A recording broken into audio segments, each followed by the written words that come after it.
If you are listening to this, do not send a rescue team. Send fire. This is Dr. Aris Thorne's Sector Z expedition, October 1974. We thought we were exploring a new ecosystem. We were wrong. We walked into a digestive system. The trees here don't just grow on the soil, they grow in you. Listen to me. Burn this forest before it spreads. Burn it all. October 12, 1974. We have crossed the river. The guides refuse to go any further. They call this place the Green Throat because it swallows men whole. The jungle here is dense, too dense. The canopy is so thick that it blocks out the sun completely. We are walking in perpetual twilight. My compass is spinning wild. We are officially off the map. October 12th, 4000 p.m. A jungle is supposed to be loud. Birds, insects, monkeys. It should be a cacophony of life. But here, nothing. Absolute silence. No crickets, no wind. The only sound is the crunch of our boots on the rotting leaves and our own heavy breathing. It feels like we walked into a church or a graveyard. October 13th. Carver tried to clear a path with his machete. He hacked into a thick, pulsing vine blocking our way. It didn't leak milky sap. It bled. Thick, dark crimson liquid oozed out of the cut. The smell, it smelled like copper, like fresh blood. The vine recoiled from the blade. I swear I saw it shiver. October the 13th, night. We set up camp. I can't sleep. The air is too heavy. It tastes metallic. And the humidity, it feels like the air is sticking to my skin. Lying in my tent, I can hear a sound coming from the trees. A slow, rhythmic whoosh, whoosh. It sounds like the entire forest is breathing, inhaling, exhaling, watching us. October 14th. We found something. A tent. It's covered in moss and ferns, almost digested by the jungle. Judging by the equipment, it's from the missing 1962 expedition. We looked inside. The gear is untouched, but the clothes are laid out perfectly on the sleeping bags, buttoned up and zipped, as if the people inside them simply evaporated into thin air. October 14th, noon. I took a sample of the red vine under the microscope. It's impossible. Plant cells should have rigid walls. These cells, they are soft, elastic, and they are moving. I saw them contracting and expanding rhythmically. It's not photosynthesis, it's circulation. These aren't plants. They are organs masquerading as trees. October 15th. Carver is complaining about his arm. Where the sap touched him yesterday, the skin hasn't just blistered. It has turned green and hard, like bark. He keeps scratching it until it bleeds, but he says he can't feel the pain. He says it feels like something is tickling him from the inside. October 16th. We tried to double back to the river. We followed our own trail marks, but the marks are gone. The trees, I think they moved overnight. The path we cut yesterday is grown over with thick, thorny bushes that look decades old. We aren't lost, we are being kept here. The jungle has closed the door behind us. October 16th, evening. We found a clearing filled with massive, pale violet flowers. They are beautiful, too beautiful. They release a sweet, heavy scent that makes you feel dizzy. Renwick took off his mask.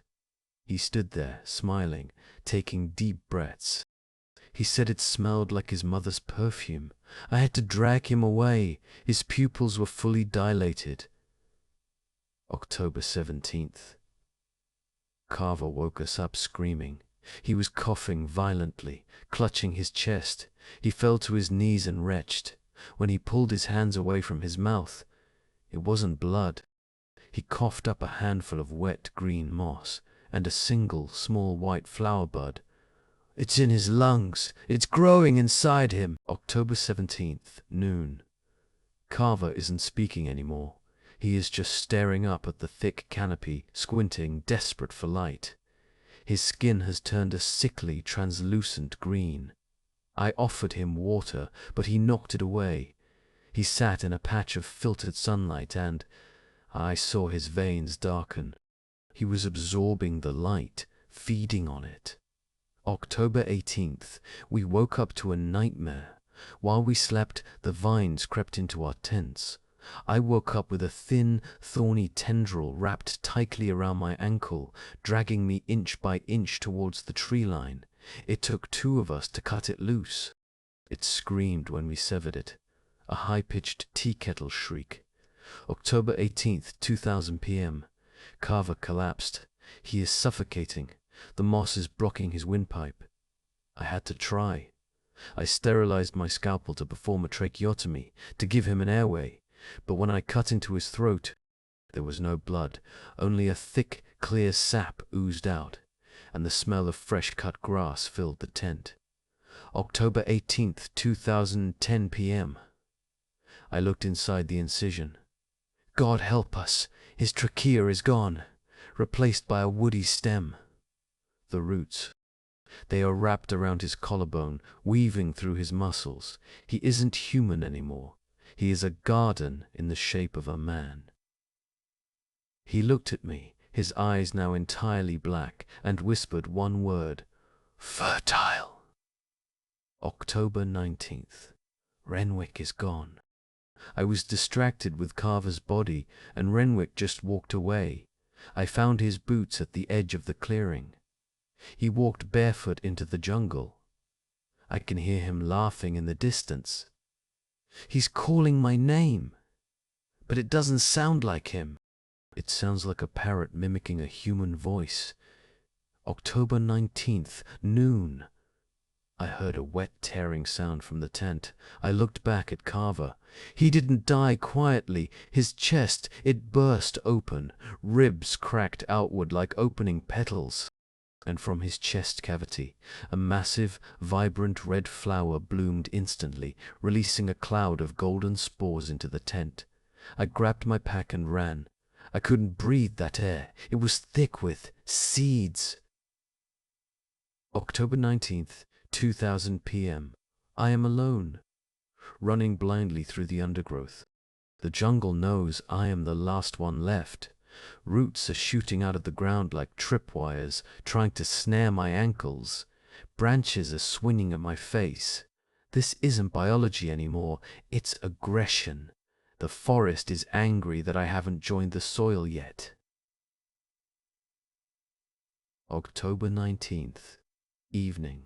I stopped to rest by a stream. Then I heard it, Renwick's voice, screaming for help. "Aris, it burns! Help me!"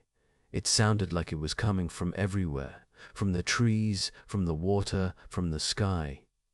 I looked up, and I saw a monkey in the branches. It looked at me with human eyes and opened its mouth. It screamed with Renwick's voice. They are mocking me. October 20th. I stumbled into a valley filled with strange, humanoid-shaped trees, dozens of them, standing in rows like statues. I scraped the bark off one of them. Underneath the wood, there was a layer of fabric, a uniform patch. Expedition 1962s. They didn't disappear. They are still here, standing watch, rooted forever. October 20th, night. I can feel it through the soles of my boots. A deep, thumping rhythm. Thump, thump, thump. It's shaking the leaves. I am close to the center of Sector Z. There is a massive structure ahead, covered in vines. It looks like a temple, but the stone is soft. It's pulsing. The source of the green rot is inside. October 20th, midnight. I cut my way into the structure. The walls weren't stone.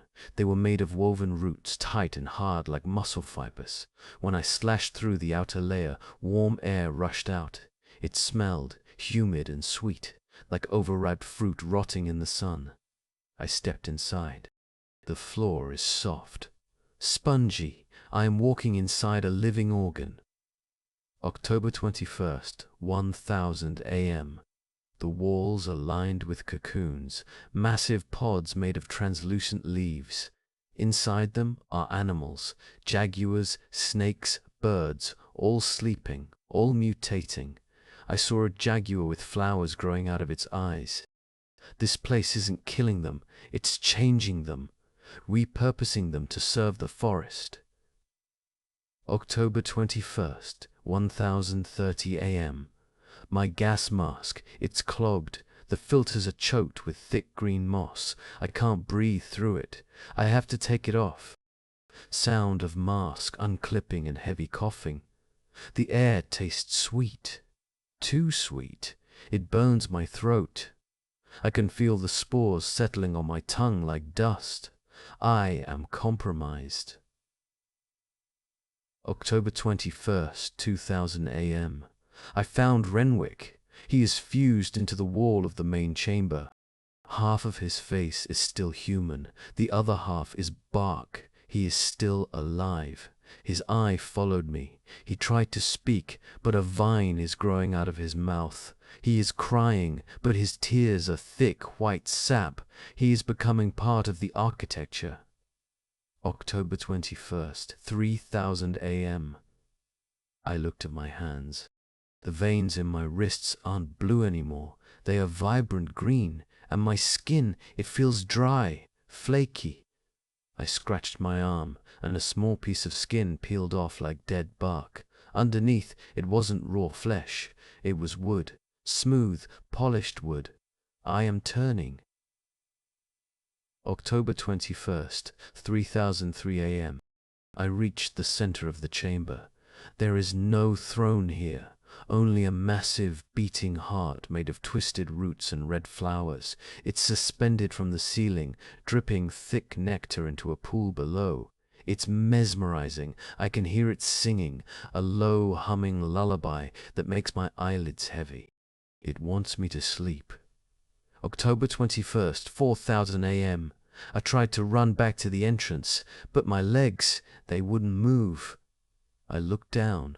My boots have burst open, my toes have elongated, digging into the soft floor like roots. I pulled with all my strength, but I'm stuck. The floor is fusing with my flesh. I am not standing on the ground anymore. I am growing out of it. October 21st, 4015 a.m. The headache is gone, replaced by a chorus of voices. I can hear Renwick. I can hear Carver. They aren't screaming anymore. They are whispering. It's peaceful here, Eris. No pain, no death, just growth. They want me to stop fighting. They want me to bloom. October 21st, 4003 a.m. My mind is still mine. Barely. I have one flare left in my survival vest. If I can light it, if I can shoot it into that red heart, maybe I can kill this thing. Maybe I can burn this whole godforsaken temple down. My hands are stiff. My fingers feel like dry twigs. I have to strike the cap. October 21st, 4032 a.m. I struck the flare. It sparked. But before I could fire, a vine shot down from the ceiling and wrapped around my wrist. It didn't crush me. It just held me. Gently. Like a mother holding a child's hand, I watched the flare sputter and die on the wet floor. The darkness returned, and the heart beat louder. October 21st, dawn. I can no longer move my neck. The bark has crept up past my chin. My skin feels hard, durable. I am not cold anymore. I feel the nutrients flowing from the soil up through my legs, feeding me. It's surprisingly warm. The pain is fading. The jungle is nursing me. October 21st, morning. I can't see out of my left eye. There is a pressure behind the socket. Soft, pushy. I think a flower is blooming inside my skull, pushing my eye out. It doesn't hurt. It just feels crowded. I am becoming a garden. October. I don't know the date. I tried to think of my wife's face, but I can't find the memory. I only see leaves. endless canopy. The human part of my brain is shutting down, being pruned away like a dead branch. I don't need memories. I have roots. If you are listening to this, do not send a rescue team. Send napalm. Send fire. We are not dead. We are fertilizer. Do not let the seed spread beyond Sector Z.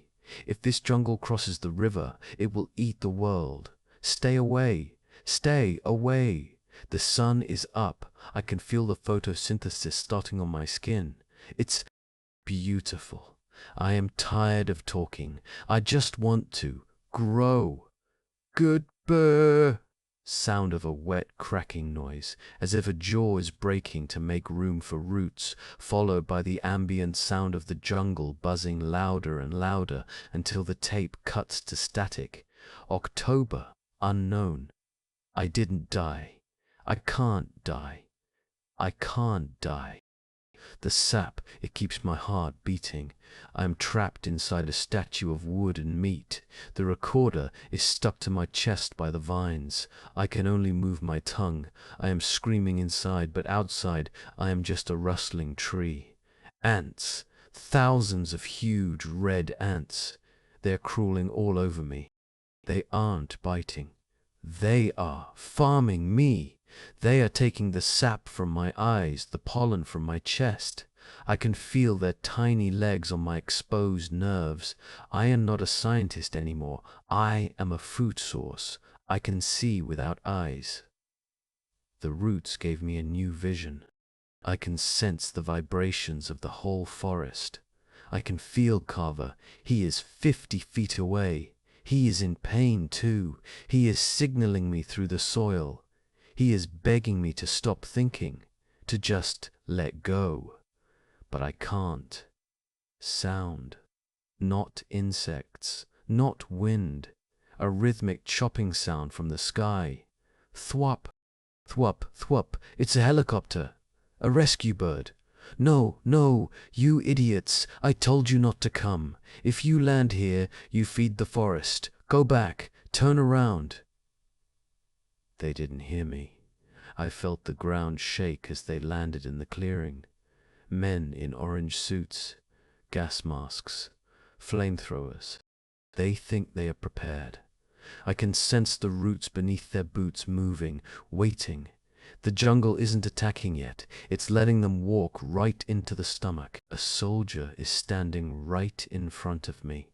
He thinks I am a tree. He is wiping the moss off my faceplate. I can see his eyes through his mask, wide, confused. He is shouting to his squad, "I found him!" Or, "What's left of him? Run, you fool! Don't touch the spores!" Don't breathe. The ground erupted. Roots shot up like spears, impaling the soldier next to me. He didn't even have time to scream. The jungle waited until they were all in the circle. It's a slaughter. Gunfire is useless. You can't shoot the earth. You can't kill what is already everywhere. Fire! They are using flamethrowers. Screaming in agony. Hey! Hey! Stop! Stop it! I can feel it. When you burn the trees, you burn me. My skin is blistering even though the fire isn't touching me. We are one network. You are burning my nervous system. The fire isn't working. The smoke, it's turning green. The jungle is adapting instantly, releasing flame-retardant sap. The soldiers are choking. One of them fell near my roots. I can feel my own roots moving, without my command. They are wrapping around his legs. I am eating him. I don't want to, but I am hungry. The commander, he is the last one left. He is crawling towards me, bleeding. He looked directly into my one good eye. He saw me move. He realized I am still in here. He pulled out his pistol. Not to shoot the trees, but to shoot me, to end my misery. Do it, I tried to say. Please, do it. The commander pulled the trigger. Click. A dud? No. A vine had inserted itself into the gun barrel, blocking the mechanism instantly. The jungle snatched the weapon from his hand. It threw him against the tree. Against me. It won't let me die. I am too valuable. I am the witness, the chronicler of its victory. So cold. Why is it so cold? He isn't gone. He is joining the network. Just like Renwick. Just like Carver. Their minds are crowding into mine. It's getting loud in here. The helicopter is still sitting in the clearing. Vines have crushed the rotors. But the wind is picking up. I can see the golden spores from my chest lifting into the air, drifting towards the river, towards the cities. We aren't stuck in Sector Z anymore. We are airborne. God help the world. My human memories are fading like old photographs left in the rain. I can't remember my mother's name. I can't remember the color of the ocean. I only know green. I only know hunger. Dr. Aris Thorne is dead. There is only the grove now, and I am its heart. The tape is running out. This is the last thing a human mouth will ever say in this forest. Don't send fire. Don't send poison. Just come. Walk into the trees. Take a deep breath. It smells sweet, doesn't it? Put down your axe. Lie down in the moss. Close your eyes. We are waiting for you. Sound of wet, gurgling breathing that slowly turns into the buzzing sound of a billion insects. Cut to black.